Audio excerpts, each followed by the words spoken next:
Whenever you're ready. Good afternoon, or evening, maybe. Really nervous. My name is Kevin Mendoza. My topic is homosexual men donating blood. Now, that might not sound like a problem, but if you go back 30 years to 1983, the FDA banned any man from donating blood if he answered to previously having sex with another man, at least once. So that was a lifetime ban. You could never donate blood again. The ban, it's worth noting, was constructed in the early days of the AIDS crisis, when little was known about HIV, and fears were rising of a virus transmitted, or thought to be transmitted, only through gays and bisexual men.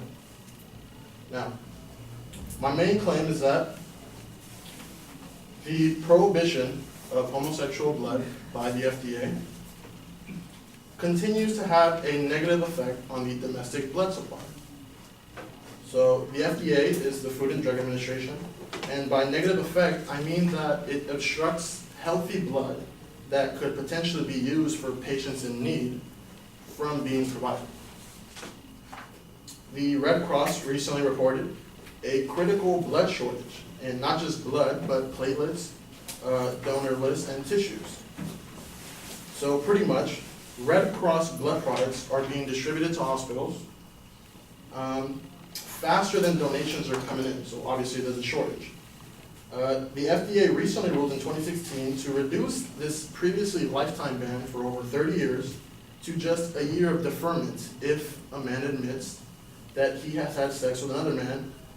However, this doesn't do enough. There have been instances recently, such as the Orlando gay nightclub shooting, where there was obviously a need for blood donations.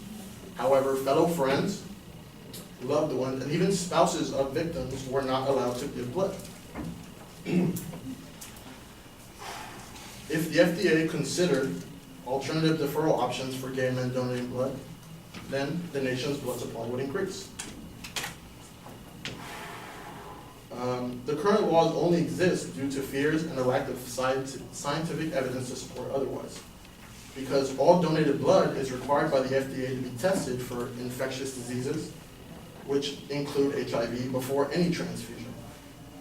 So the previous ban and deferment do very little to ensure the safety of the blood supply, and it's actually just having that same negative effect on our blood supply.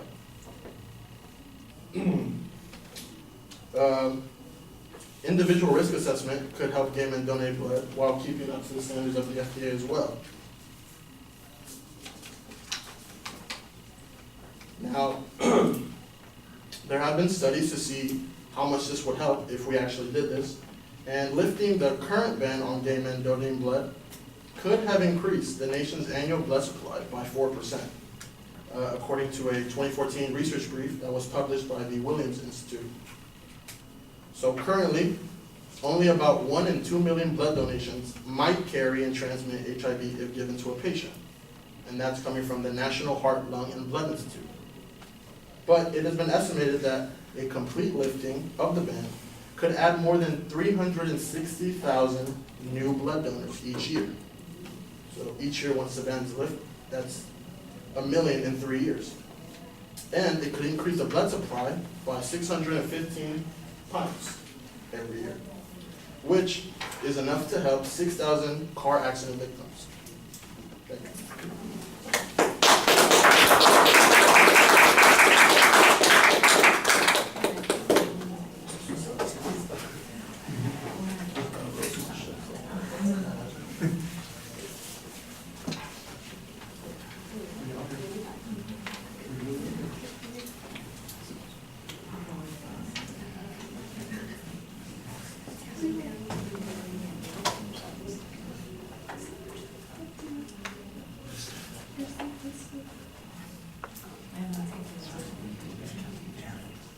Yes, how many minutes you want? We start at 6. Yeah. We get down to 0 and you're over time.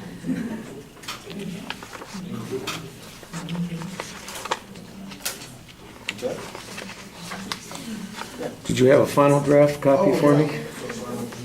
That's okay, I just remembered it myself. Just a reminder, if you guys are using your final draft to speak from, just give it to me right afterwards. That way I don't have to go through the pile over and over again trying to find where it goes. Or that's fine. Then you don't have to worry about it. All right.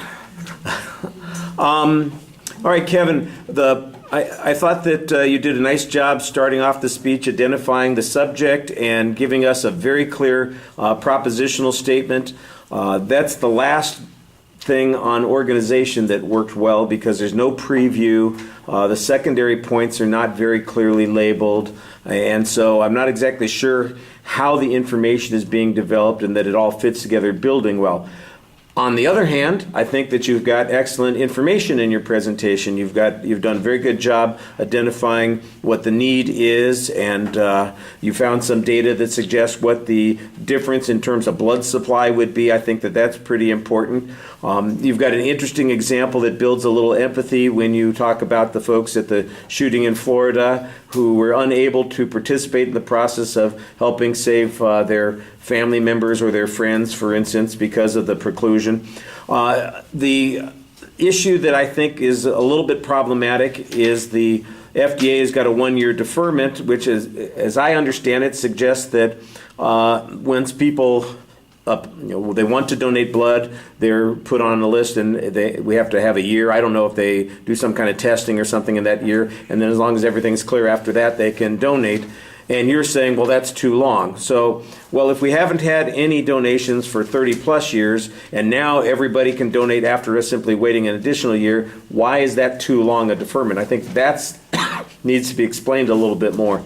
I do like the argument, though, that suggests that once people can donate on a regular basis in this particular category of individuals, then we're likely to get substantially more blood, and you had some nice quantification on that. Although I do think that you presented one piece of information inaccurately. My guess is that you had the number written and you just read it wrong, because if it's only 615 extra pints that we're getting, that doesn't sound like it's much, and that sounds like you're getting way less than a pint from each of those additional donors. I just think that you probably got some number mixed up or conflated there. So you want to be careful about that sort of thing. That does happen when people make arguments and they're looking at tables and charts and they see some type of number, for instance, and they think that that's what the number means. You want to be very careful about that in the future, because when we're doing the debates, for instance, that's going to be an issue that somebody would jump all over and say, well, that's not that much, 615 pints, that's one long weekend at the Fairplex, people doing donations or something like that. Yeah, that's probably what that's probably what it was. Like I said, no. When you listen back, you'll hear. I know. Like I said, it's just one of those things that happens, and you got to be careful about it. All right. Thank you.